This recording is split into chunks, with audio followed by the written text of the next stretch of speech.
Malaysian airlines का जहाज़ MH370 जो कुआलालंपुर से चाइना के कैपिटल बीजिंग जा रहा था, टेक ऑफ करने के 30 मिनट्स के बाद अचानक रडार से गायब हो जाता है, जो आज तक के लिए एविएशन हिस्ट्री की सबसे बड़ी मिस्ट्री बन गई। सवाल ये है कि आखिर ये जहाज़ अचानक कहाँ गायब हो गया। नाजरीन, 18 मार्च की रात को 12:42 पर इस जहाज़ ने कुआलालंपुर एयरपोर्ट से टेक ऑफ किया, जिसमें 227 पैसेंजर्स थे, जिनमें ज़्यादातर चाइना से बिलोंग करते थे। 10 कैबिन क्रू और 2 पायलट्स थे, जिनको काफ़ी फ़्लाइट एक्सपीरियंस था। फर्स्ट पायलट ज़ाहरी अहमद शाह जो 50 साल के थे और 33 साल का फ़्लाइट एक्सपीरियंस रखते थे। सेकंड जूनियर पायलट फारीक अब्दुल हमीद जो 27 साल के थे और 7 साल का फ़्लाइट एक्सपीरियंस रखते थे। अगर जहाज़ की बात की जाए तो 11 साल पुराना ये जहाज़ बोइंग 777, ना तो इसमें कोई टेक्निकल फॉल्ट था, ना ही कोई इलेक्ट्रिकल फॉल्ट, ना ही पास में इसके साथ कोई हादसा हुआ था। रूटीन के मुताबिक इस जहाज़ ने कुआलालंपुर से बीजिंग के लिए टेक ऑफ किया। ज़ाहरी अहमद शाह कंट्रोल टावर से डायरेक्ट कांटेक्ट में थे। टेक ऑफ करने के 20 मिनट्स के बाद 1:02 पर जहाज़ मलेशियन कोस्ट लाइन को क्रॉस करके साउथ चाइना सी की तरफ जाने लग पड़ा। फर्स्ट पायलट ने कंट्रोल टावर को रिपोर्ट की कि जहाज़ का लेवल अब 35,000 फीट है। यहाँ तक सब नॉर्मल चल रहा था। जहाज़ ने जब मलेशियन जुरिस्डिक्शन एरिया को क्रॉस किया और वियतनाम के जुरिस्डिक्शन एरिया में एंटर हो रहा था, तब कुआलालंपुर कंट्रोल टावर और ज़ाहरी अहमद शाह के दरमियान होने वाली कन्वर्सेशन आप सुन सकते हैं। Malaysian 370. Malaysian 370, contact Ho Chi Minh 120.9. Good night. Good night, Malaysian 370. ये इस जहाज़ के साथ होने वाला आखिरी कांटेक्ट था। इसके बाद इस जहाज़ से कोई कांटेक्ट नहीं हो सका। जहाज़ जब अचानक कुआलालंपुर के रडार से गायब हुआ तो उनको लगा कि शायद जहाज़ वियतनाम की सिटी हो ची मिन के कंट्रोल टावर से कांटेक्ट में होगा। नाजरीन, नॉर्मली जब तक जहाज़ अपनी मंजिल पर नहीं पहुंचता तो वो उस रास्ते में आने वाले कंट्रोल टावर्स के साथ कांटेक्ट में रहता है, लेकिन जब वियतनाम के रडार में भी 20 सेकंड शो होने के बाद ये जहाज़ गायब हो गया। ऑफिसर्स ने जहाज पर पायलट से कांटेक्ट करने की काफी कोशिश की, लेकिन कांटेक्ट ना हो सका।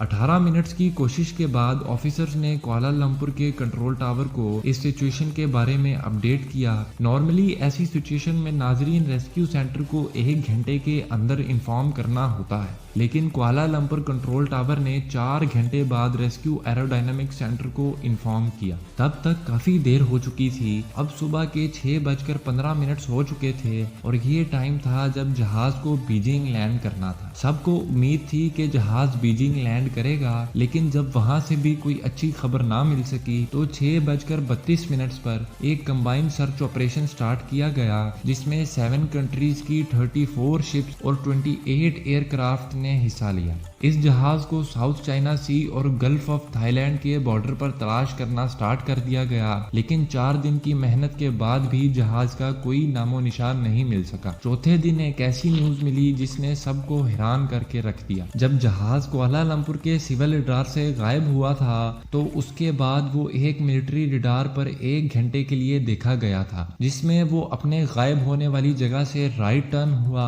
अचानक यू टर्न लेकर ठीक 30 मिनट्स के बाद मलेशिया के शहर पिनांग को क्रॉस करके मलाक्का स्ट्रेट की तरफ टर्न किया और इंडियन ओशन में चला गया। इंडियन ओशन के एक स्पेसिफिक पॉइंट पे जाने के बाद जहाज मिलिट्री रडार की रेंज से 2:20 पर बाहर चला गया। इंडियन ओशन के उस हिस्से पे सर्च ऑपरेशन स्टार्ट किया गया तो वहां भी जहाज का कोई नामो निशान नहीं मिल सका। अचानक कुछ दिनों के बाद एक न्यूज फिर से ऐसी मिली जिसने एक बार फिर से सबको हैरान कर दिया। वो न्यूज ये थी कि जहाज एक स्पेस सैटेलाइट से कांटेक्ट में था जिसका नाम इनमार्सैट था और ये जहाज से 35,000 किलोमीटर दूर था। नाजरीन, ये बात बोइंग प्लेन्स के लिए नॉर्मल है कि अगर इनका कम्युनिकेशन सिस्टम किसी वजह से खराब हो जाए तो वो सैटेलाइट से कम्युनिकेट करने की कोशिश करते हैं। ये जहाज हर घंटे बाद इस स्पेस सैटेलाइट को अपनी एग्जैक्ट डायरेक्शन बता रहा था। इस स्पेस सैटेलाइट पर सेव डाटा की मदद से एक्सपर्ट्स ने फाइंड किया कि ये जहाज इंडियन انڈین اوشن میں ایک اور ٹرن لینے کے بعد اس ڈائریکشن میں 5 گھنٹے کے لیے کنٹینیوسلی چلتا رہا۔ مطلب جب جہاز کو ساؤتھ چائنا سی میں تلاش کیا جا رہا تھا تب یہ جہاز انڈین اوشن کے اوپر فلائی کر رہا تھا۔ صبح 8:19 تک یہ جہاز اسپیس سیٹلائٹ سے کانٹیکٹ میں رہا اور اس کے بعد ڈسکنیکٹ ہو گیا۔ ایکسپرٹس کے مطابق آسٹریلیا سے 2000 کلومیٹر دور انڈین اوشن کے ایک اسپیسیفک کروڈ پوائنٹ پر جہاز کریش ہو گیا تھا۔ یہ پوائنٹ اگر دیکھا جائے تو پورے انڈیا سے بھی بڑا ہے۔ وہاں ایک ڈیپ سی آپریشن سٹارٹ کیا گیا لیکن وہاں بھی کچھ نہ مل سکا۔ جہاز کو ڈھونڈنا بہت ضروری تھا کیونکہ اگر جہاز نہ ملا تو اس کے اندر لگا بلیک باکس بھی نہیں ملے گا اور یہ نہیں پتا چل سکتا کہ یہ جہاز آخر کیسے کریش ہوا تھا۔ 3 سال کے بعد آخرکار ڈیپ سی آپریشن بھی بند کر دیا گیا جس میں $160 ملین سے بھی زیادہ خرچہ ہو چکا تھا۔ 2015 میں یعنی جہاز کریش ہونے کے 1 سال بعد جہاز کا فلیپرون جو تیرتا ہوا island of Reunion کے ساحل سے ملا۔ اس سے اندازہ لگایا گیا کہ جہاز نوز کے بل پانی میں گرا ہوگا کیونکہ فلیپرون جہاز کے ونگز پر ہوتا ہے جو اس کو لینڈ کرنے میں مدد کرتا ہے، جس وجہ سے پانی میں گرتے ہی فلیپرون جہاز سے الگ ہو گیا ہوگا۔